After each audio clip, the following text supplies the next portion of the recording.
Welcome back to The Hot Dish. I'm Heidi Heitkamp. Today I want to talk about a really important issue, one where the U.S. is very much lagging against other countries, and that's providing paid family leave. Right now, there's no national law that guarantees paid family or medical leave. I mean, yes, you can all recall that we passed the Family Medical Leave Act, but that did not mandate any payment. So how many people can afford to give up a paycheck for any length of time? So it means, in essence, we don't have a family or medical leave plan in this country. And there's been a lot of work done.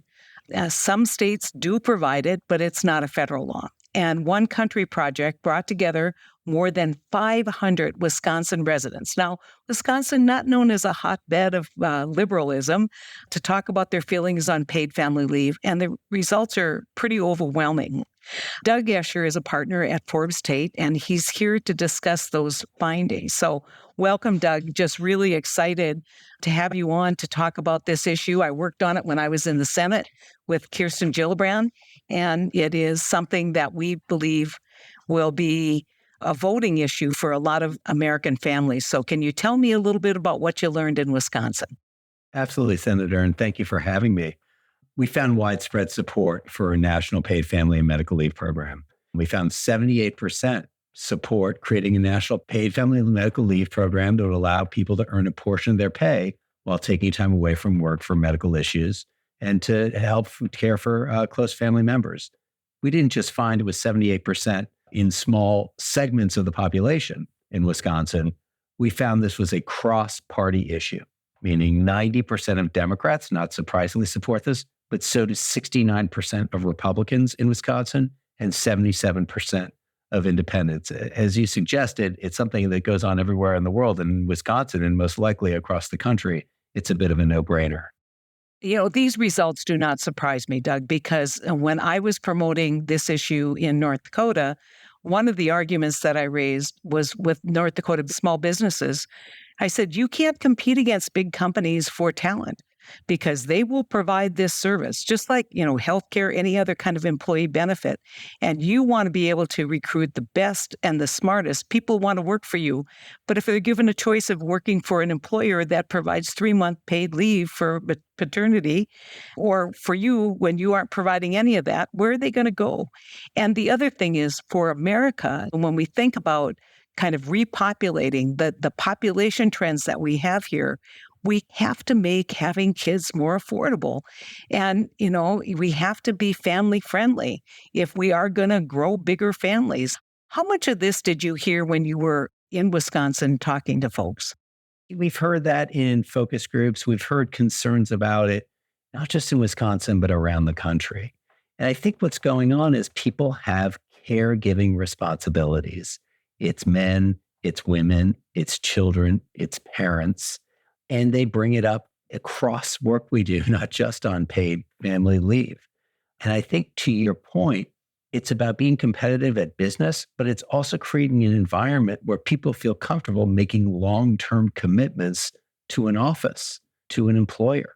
And they don't feel they can if they feel like when they have a caregiving responsibility, which isn't possible, it's 100% likely over the course of a 10, 15, 20-year career with any company, you're going to have to do that at some point. And it's really both good for workers, but also good for employers. How do you think that paid family leave affects rural areas different from other parts or suburban parts of the country? I think the demands on rural voters are tremendous from a caregiving perspective, especially children caring for their parents, because they may be in facilities dozens, if not hundreds of miles away. And so those burdens become even more acute than they might for someone in an urban area. So I think we undoubtedly see it in the real life of different people from different parts of the state and different parts of the country. And if I may add, I think what's really interesting is the politics around this are all wrong. And what I mean by that is it falls into one of those typical left versus right, Republicans versus Democrats. Republicans say it's going to be lazy people taking advantage of it, and Democrats say big companies don't care about their workers. And it gets couched as like a free lunch, but it's not that. What we found in our poll was that people are most likely to describe this as a pro-family, pro-work policy. It's not a pro-worker versus company. It is about supporting families and supporting not workers, but work and getting people to work, which is something everyone values across the country. Well, and that's one of the things that I heard when I explained that here's somebody, instead of quitting their job to go take care of their mother or their grandmother, they take a little leave and then they come back. And one thing we've learned from the pandemic is how difficult it is to get people back into the workplace when they've experienced a little more freedom. And this idea of keeping people kind of in the workplace with a little pause is so critical to continuing that productivity. And, I always tell people the numbers I look at is labor participation in this country reflects growth. You will not have growth unless you have a higher rate of labor participation. And watching those numbers would dip way down during the pandemic, and they have not returned to pre-pandemic levels. And we would like to see them even higher. And so this is another one of those when people say, well, I want a pro-growth economic policy, that's going to be part of my structure or my ideas to reduce the deficit and pay down the debt. Guess what? You aren't going to have that happen unless you get people back to work. Absolutely. And I think in a lot of ways, if you look at it from a different perspective, COVID lockdowns and shutdowns and things like that were actually a grand experiment in paid family leave. What you had were parents really working hard to have their students in school and kids do schooling while they still fulfilled their job duties. Now, I'm not suggesting that the policy is you have to do 100% of your work if you're dealing with, caring for a loved one who's in a serious medical incident or something like that. But what I am suggesting is there's actually really a middle ground, and people do want to be able to take care of their loved ones and do work. As anyone who's been a caregiver and done that type of work with a child or a parent, you want to help them out, but you also don't want to be doing that 100% of your time too. And the notion of some flexibility here. So there is pay. You do get paid. You aren't go from 100% to 0%, but you work somewhere in the middle. It's people working together. But by guaranteeing that folks have this as a base, as part of their job, helps everybody. One of the things that I think gets overlooked is the importance of the healthcare industry to the rural economy. So in many of those rural cities or rural towns, they have a long-term care unit. So let me play this out for you. So mom is in the long-term care unit and the daughter can't take paid leave or the son can't take paid leave. So they move their parent to the city where they are, decimating those small towns and really disrupting the social structure for their parents. If in fact they could move, and we knew we had broadband there, that people could still participate in the workforce, but could come home and help their parents during that critical time, think of how we could, in fact, continue a vibrant economic opportunity in rural America by keeping more elderly in rural America. But that requires healthcare, that requires paid family leave, and it requires that we really begin that process of making sure that we have broadband and opportunities to work in those communities. And so this is all woven in providing meaningful employment opportunities in rural America. I think that's right. And I think if you think through it, not from just a battle between workers and employers, or it's another employee mandate, that kind of thing, but instead look at it over the life cycle of any career, of any worker of any type.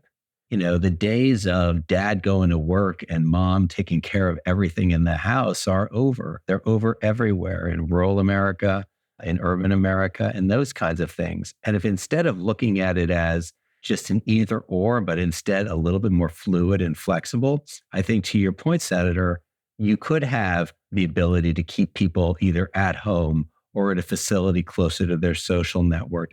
If they can know that their kids can come for a few days and deal with a disaster or transition or something like that, they're not giving up their job. And the guilt that families feel. And as we, mainly women, talk about the sandwich generation. And now I can't tell you the number of seniors who say, people who are in their late 50s, early 60s, who say, I can't go back to work because my daughter needs me to do daycare.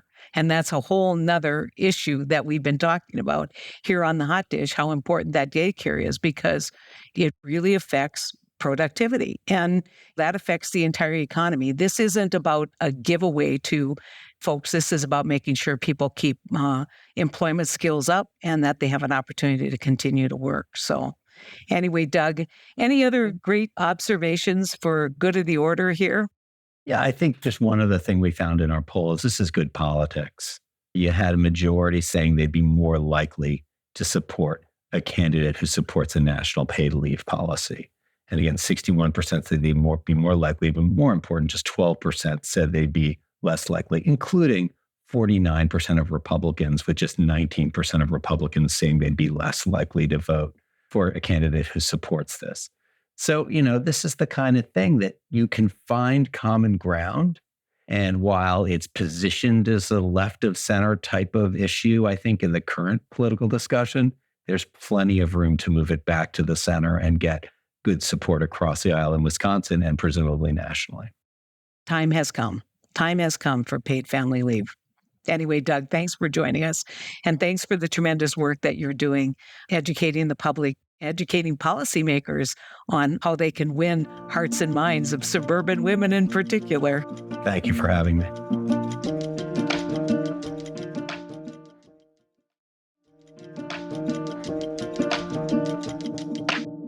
Folks, it's not just Wisconsinites who are in favor of paid family leave. It's a popular issue all across the nation, and it doesn't seem to matter what party.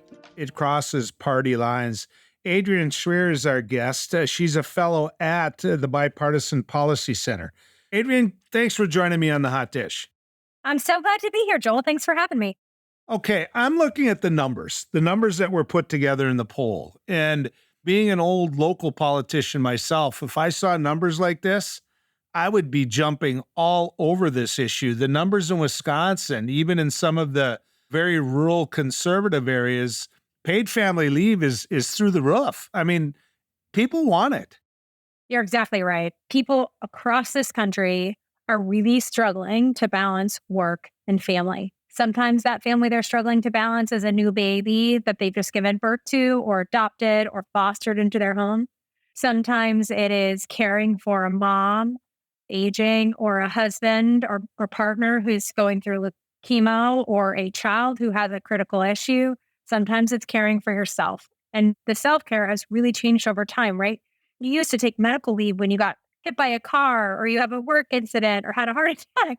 But today it's mental health issues, it's behavioral health issues, it's addiction, and you need time off work to tackle those things, long periods of time, so you can get right back to work and be your healthiest self. Paid family leave is a really beautiful solution across all three of those different types of challenges. What I hear over and over and over again is help wanted. We'll hire you to do this. So we can train you to be a welder. We can train you to be a truck driver. What it comes down to is the question of why. Why don't you have the workers that you need? And it would seem to me that this would be part of a solution to that problem. You see what I see, which is that workers today are struggling to balance these two things. And people who want to be in the workforce and are struggling to also care for their family are having to make choices, even when they don't want to. So here at the Bipartisan Policy Center, we recently did this big study on Americans who are completely out of the workforce. Maybe they're unemployed and choosing not to look for work, or maybe they're unemployed and looking for work. We studied both sections, and we found that 72%, like 3 out of 4 of prime age adults, like those who not are retirement age, but are prime age for working, if they're not in the labor force, they say that personal health or family caregiving are the main reasons they are in work. 3 out of 4 say caregiving or their own personal health issues. That's what's keeping those help wanted signs out there, because the workers who want to get back have these barriers to work, and they need solutions that can help them overcome those barriers. We found that 42% of prime working age people who aren't working said that they would be more likely to return to work after a family caregiving issue if their employer had offered paid family caregiving leave. Almost half of them said that they would have stayed in their job or gone right back to work if that employer was offering paid family leave. So that is a huge thing. So let's say I'm sitting down at the Matter VFW Club and I'm talking to the guys about, hey, You guys all need employees. I mean, start thinking about things in terms of how they're thinking. The first thing they're going to throw at me, well, we never had that. I mean, we never got that. I mean, what's your answer to them? It's a hard thing to overcome. The people you're talking with at VFW, they had hardships too. What we see from workers today is that those who are looking for work say that when they look at compensation, that hourly wage, whether they have paid family and medical leave, is equally as important as the level of compensation. So if that small business owner at the VFW is trying to get someone to fill that job they have, they should be considering what benefits they're offering those workers that might get them to come back in ways that don't feel as traditional as what you were marketing, 15 years ago. So I would say that it is a hard journey to come to, but most of your friends at the VFW have kids and they have grandkids, and they're seeing their own kids, their daughters, who are working hard jobs, some of them serving meals, who are going back to work way too quickly after giving birth to a baby because they can't afford food on the table, they can't pay their rent, they don't get back to work. So, Adrian, what's the standard for pay? Is there 80%? Is it 100%? I mean, what is the standard that we're seeing out there when it comes to paid family leave? There isn't a great standard, Joel. So there are a handful of states across the country, California, New Jersey, Connecticut, newly Minnesota, that have passed paid leave laws. They tend to offer higher percentages of your paycheck to lower wage workers, right? So they're closer to 90, 100% of pay. For higher wage workers, there's a cliff, and they're probably getting 40, 50% of pay. So it really depends on how much you're making a month for those government-run state programs. There's a private insurance product called short-term disability that does cover new mothers and does cover self-care. And that's usually 60%, 66% of your paycheck is covered. So there are a lot of different ways that's approached. But what research has shown is that for lower wage workers, for those who have smaller household incomes, 90 to 100% of your paycheck is essential or they can't take it. If you're giving them 66% of their wages for a week or two, they're back at work before they'll take that cut because they can't make their bills. You need a sliding scale. You need it to benefit those with the tighter budgets the most. And, those white-collar, six-figure workers, they're often getting it from their employer. They're headquarters employees. They're lucky. It's the lower wage workers that need them. I've seen with some of these companies in some of the rural areas, they'll say, yeah, you just had a baby, take 6 weeks off. You can take as much as 12 weeks off, but we'll only pay you for 6 of those. And I mean, that happens all the time. And then it's a choice that they make. And then it's a double-edged sword, Adrian, because now they're sitting there saying, if I go back to work, I'm looking at basically the same amount that I was making for what I would pay that month in childcare. And so, I'm one of 7 kids and I had 2.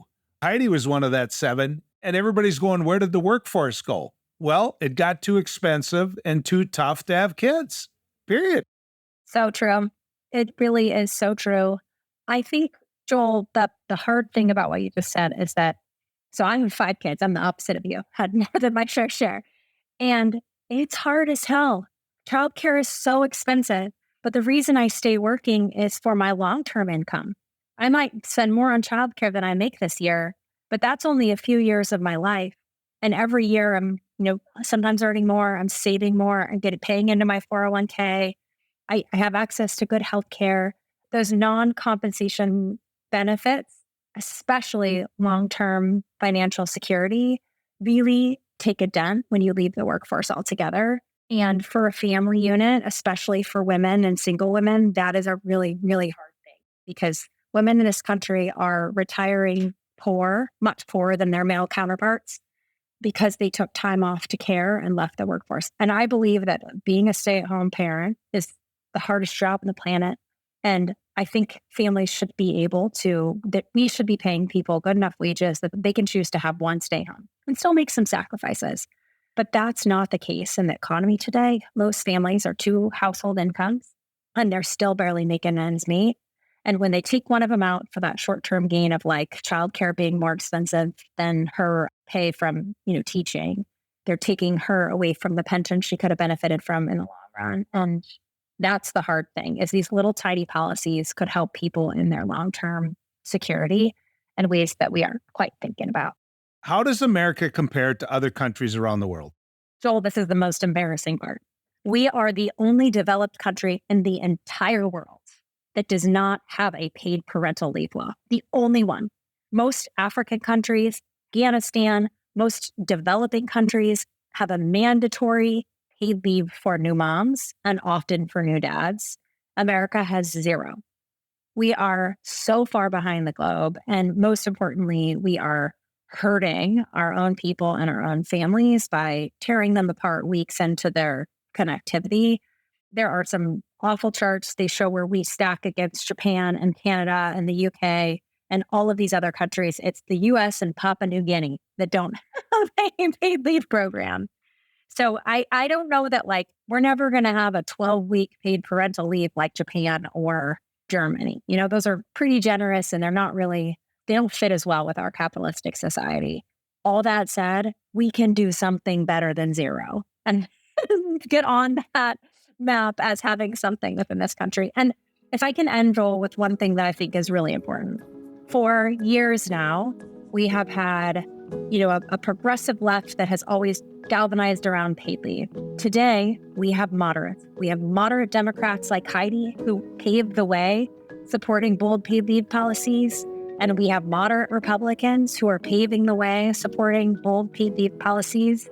We have the potential to get something done for working families on paid leave if we can just collaborate and keep electing smart people that care about this issue and care about working families in general.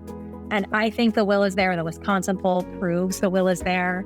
We just have to hold them accountable and make sure that it's something that actually gets done. And I think to all the listeners, caregiving for a new baby, caregiving for an aging loved one, it is a silent struggle that you do on your own, like the millions and generations before you. You have to start talking about it. You have to start telling more people about how hard it is to balance work and family and asking for policies like paid leave from your employer, from your friends, from your elected officials, and that's how we'll get something done. Well, I'll tell you this, Adrian, I've enjoyed talking to you, but what you just described requires legislative action, and I'm not sure we even know how to do that in this country anymore, but it's been great to talk to you. Thanks for having me.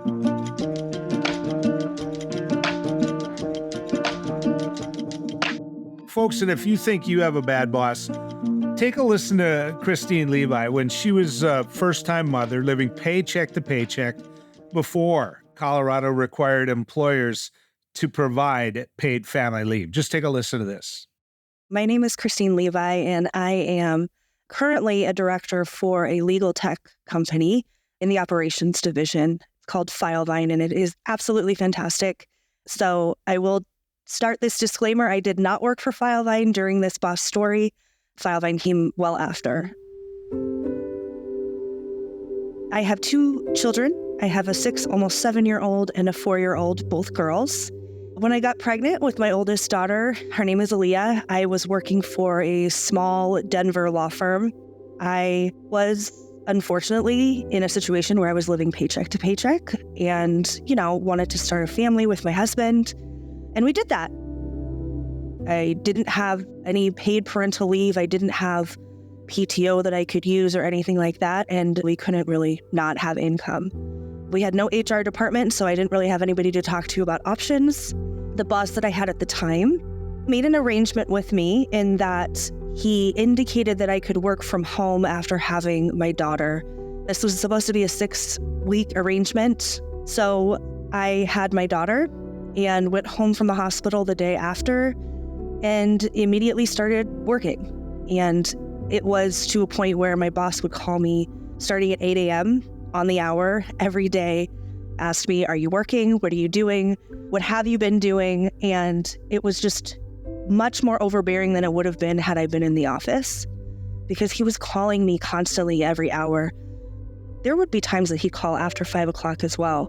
My daughter was born on November 14th, so around Christmas time. My boss told me, if you don't come in the day after Christmas and start working in the office from now on, I'm gonna just replace you. My breaking point was the bonus. I had been eligible for bonuses up until that point, and he did not give me a yearly bonus at the end of that year because he said, well, I allowed you to work from home, so no bonus. I found a job about 2 months after that, a different job, and went off to work at another law firm. It was indescribable. It was the hardest thing I think I had ever experienced. I missed out on so many moments with the baby, with learning who she is or who she was at the time, figuring out motherhood for the first time. It was my first baby, and I didn't know what the heck I was doing, and you learn by trial and error. My experience with my second daughter was completely different. The company I was working for at the time, they gave me full 12 weeks, fully paid. And actually, if I would check in an email or in Slack, they would message me back and say, get out of here. You're not allowed to work. Go enjoy that baby. And I really figured out who she was and what made her tick and what made us bond. And I just didn't have that with my oldest daughter. For me as a mom and for the baby, having that time is crucial, especially in the beginning of their life. You have to be able to bond with your kids, especially when postpartum depression is a real thing. I experienced that with my second, and had I not had the time that I had with her, I can't even imagine what it would be like. I think it's just important to create that culture of positivity, of appreciation, of loyalty, and to also allow parents to have the time that they need to learn what they need to learn about themselves, about their kids, to take care of them, to start raising their children. If I need to care for somebody who's sick, then I need to be able to have the freedom to do so. In fact, today, my 4-year-old is home with me with a fever, and I just slacked my boss and I said, hi, Ariana's home with me and she has a fever. And my boss just said, okay, let me know what you need from me and I hope she feels better. And if you need to cancel meetings, then cancel meetings. So currently, my current situation and having the freedom to do that, it's life-changing. It really is.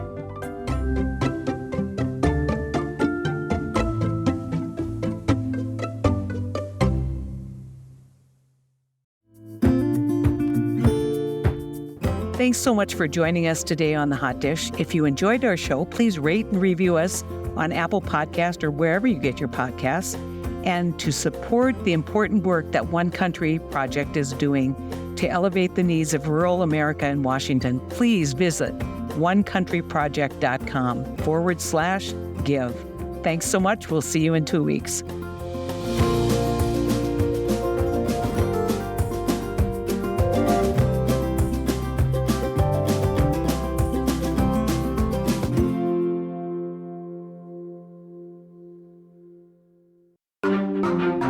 Topica.